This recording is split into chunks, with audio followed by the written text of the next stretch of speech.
Hello, let me welcome the British Deputy High Commissioner for Gujarat and Rajasthan, Mr. Peter Cook. Thanks a lot, sir, for joining us to talk about this very important topic of stopping violence against women, gender discrimination, and women equality. Thanks a lot for coming. To start with, everybody knows that because of this pandemic, lot of things have happened, and especially the case of women empowerment or women centric issues, there has been drastic changes happening. So what do you see in this COVID-19? Because of this COVID-19, what levels have we reached the case of women safety, security, empowerment, and stopping violence against women? Well, thank you, Ruzan, and thank you so much for inviting me to join you today. This is a wonderful opportunity to talk about a really important subject, and I'm really pleased to be able to be with you. I know there are important anniversaries, the UN 75th anniversary, all the efforts that the UN is doing on women, the Orange the World campaign, which I think is a fantastic campaign to support, to try and raise awareness of these very important questions, and also to try and help us understand what we can do, what each of us can do as individuals to try and understand this problem and protect women better. Turning to your question, and thank you so much for the question. I think it's absolutely right. I think what we have seen in the pandemic is that violence against women has changed in a slight way its nature. It is not so much violence in public, which we may have had before.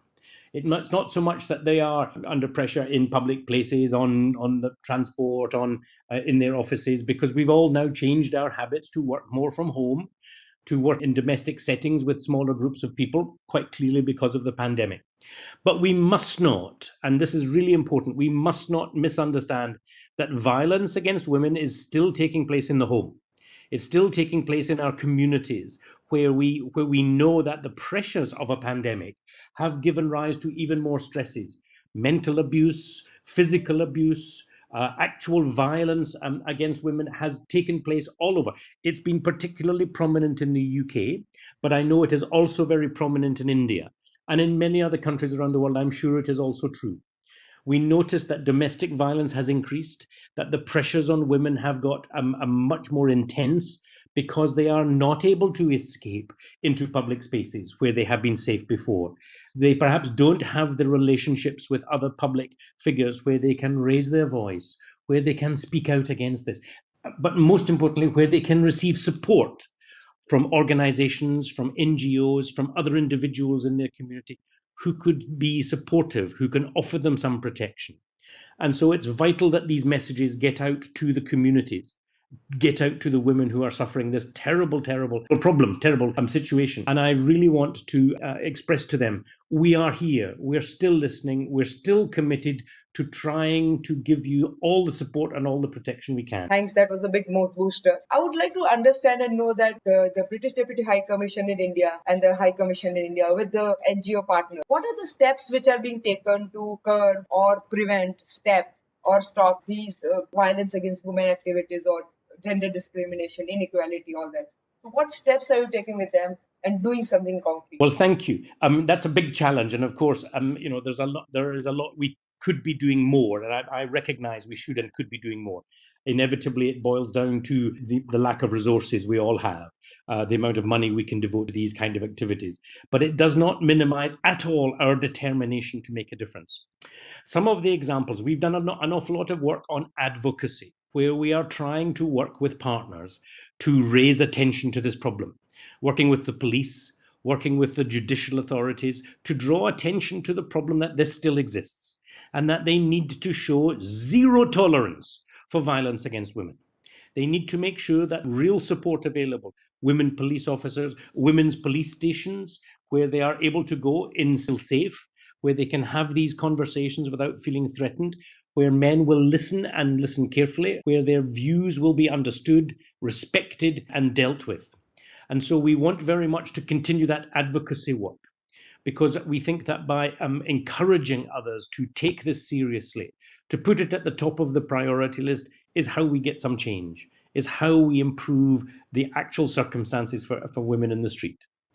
There are other areas of work which we need to try and draw attention to, certainly in the press and in the media, We know, for example, that many of the situations that we've sadly read about in the Indian media has also appeared in the UK media. And people have been quite upset to see some of the cases that have come through when we're talking of rape, for example, when we're talking about violence against young girls. These cases come through very powerfully in our media. And it's really important that they should. And it's really important that they find a prominent place, because that way we change public attitudes. That the way we get public acceptance that this is not something we can tolerate. We have to crack down on this. And public support forces our political system to react. It makes our politicians and our governments make better decisions and make better laws. And that, I think, is a key part of the change that we need to see. And of course, we support organizations who are doing excellent work in the community. Your own organizations, Wajra Force, very keen to continue working with you. We did a wonderful seminar a year or two ago in Ahmedabad trying to draw attention to this. But let me also speak out quickly on some of the other mentions you make about gender discrimination, particularly in the workplace. We have launched a charter in India where we are encouraging businesses to sign up to gender equality. And I am pleased to say we have a number of India's leading businesses who have joined us in this charter, trying to make clear to all businesses across India, women are entitled to equality. They're entitled to equal pay, equal treatment, and equal protection. And that is a really important part which we would like to see sweep across India in a very broad fashion. I think we can also speak up for the minority communities that often get forgotten. Talk about LGBTQ and even now plus. Those communities feel particularly isolated. They feel particularly excluded from society. And we recognize them also. They need to find a fair place where they can participate in society. There are so many valuable individuals with fantastic skills, and we must not isolate them and exclude them. They can contribute and be powerful citizens for the benefit of all. I want to see a world in which we can celebrate their achievements, their contribution, as much as any others. So the minority communities remain really important also. Glad to know about all these activities and the holistic view and the holistic actions being taken, and seeing that no one is left behind. Our United Nations women, we always say that no one is left behind is very important. And as a women and ladies, we always like to take along everybody with us. So that is it. I'm happy, and I know that, and obviously I've seen you all working. And I'm very happy to know that it's not just lip service which is being done. At the ground level, practical implementation and execution is being done. But yes, as we always say, miles to go before we sleep. Lot of things have to be done, because unfortunately what you had seen that during the pandemic, the domestic violence rates had increased more than 50 to 60% globally. And that was a very, very sad thing, because we were planning that, okay, be able to overcome this violence against women. But unfortunately, in fact, it increased exponentially. And we call it's a pandemic within a pandemic, or maybe we call it a shadow pandemic, violence against women, which is in fact something which I think, or I mean, everybody thinks that if we don't take drastic steps, or if we don't give shock treatment, further expose. So it's better that we do something to see that we can stop it. So good to know all these things. Now, with so many years of your experience on working for such causes, can you guide us and tell us that what are the best practices which you feel which are there, so that we can prevent or marginalize the violence against women? What are the best practices? Thank you, Ruzan. And in this particular regard, I pay a little tribute to to the work that you've done. I remember in my very first week coming to Ahmedabad, I paid a visit to a lovely school in Old Ahmedabad with you. And we were able to sit down with the young girls in the school, and you've done a wonderful project trying to give them life skills, confidence, but also that ability to challenge and to stop and to be public about, no, please stop doing that. Being quite forthright, being quite clear and loud in their defense of their rights, in defense of their personal safety. And I think that was a wonderful insight for me to the work that you've done and others have done. So I think that the best way to do this is continue to push back hard against those types. We have to call out violence. We have to name and shame those perpetrators who are getting away with this. We need to make sure that the authorities do not give them a hiding place, that there isn't some way where the court cases get dropped, where the justice system lets down the victim. That is a terrible situation. And so the best activities are the ones that continue to put pressure on the system. I know in the UK, we have come part of this journey, but there is much more for us to do. And we need to do so in the UK with our cities and our towns, with the mayors in our towns, making sure that they are also active in combating this particular problem for society. There is no place for it. I would like to see more being done in business, for example. So some of the work we've done on this charter, I think, is another good example. Because if we can eliminate harassment in the workplace, if we can eliminate harassment in public places, we are taking a big step towards speaking out loudly that this is not acceptable. And I think we must continue to do that, as well as the work in the media. Keep raising our voice, keep speaking loudly about this particular challenge, so that everybody understands there is no space for this. We have to do better as a society to protect our young girls, to protect our women. They are vital members of our community, and we need them to prosper. Those are very important things, and I'm sure we are going to pick it up from it and use it at our places also, so that it helps. Because many times, a lot of activities are being done, but those activities do not bear much results of. So we require to focus and learn from each other and see that which are bearing fruits. And yes, it is important that we keep on calling things and talking about this, because many times it's discussed that what are the results. Yes, there are small baby steps results, not big ones, but yes, we'll have to go on doing it. Having said that, we are in 2020 right now. So in the next 10 years, with so many efforts everybody is doing global, it's being done.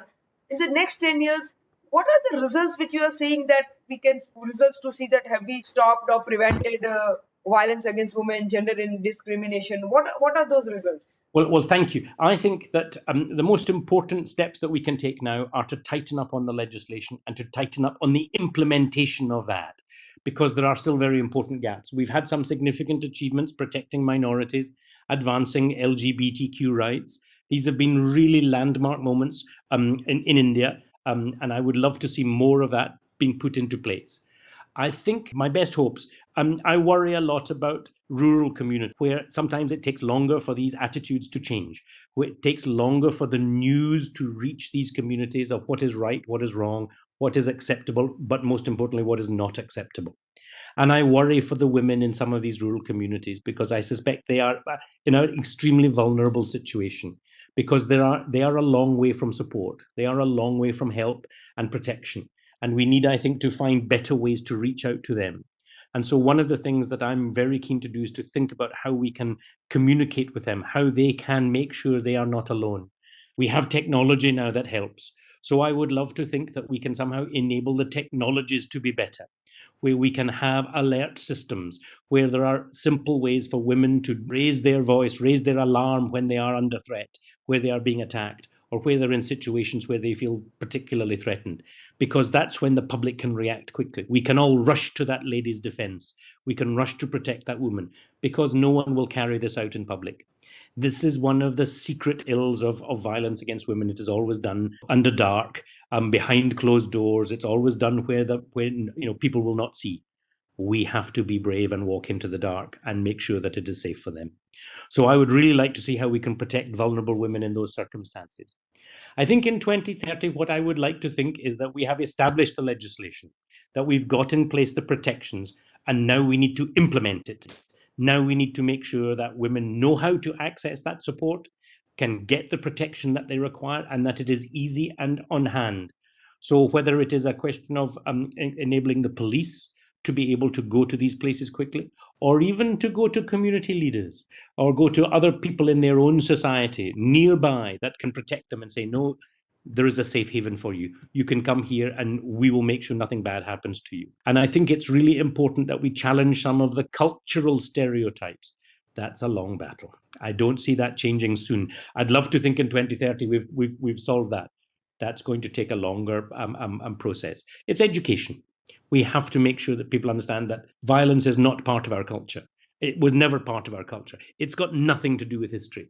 It's got everything to do with our own prejudices and our own lack of our feelings of power, our inabilities, our inadequacies. We must do better. Men are guilty of that very badly. Great, nice to know these things and your passion for it. and I could really feel that you're so much big, huge passion. I'm sure we are going to make a difference. Everybody's going to make a difference together, which is important. Teamwork is highly important. I would like to thank you for joining us and telling about your views and what things are being done. It was very kind of you to take out your time and come. So thank you very much. You're very welcome. And let me just say again that it's so important we continue with campaigns like Orange the World, like the UN campaigns on women. These are headline areas where we can really raise our voice in support.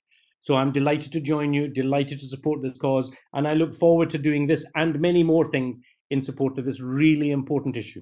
Thank you so much, Ruzan. Very kind. Thank you very much.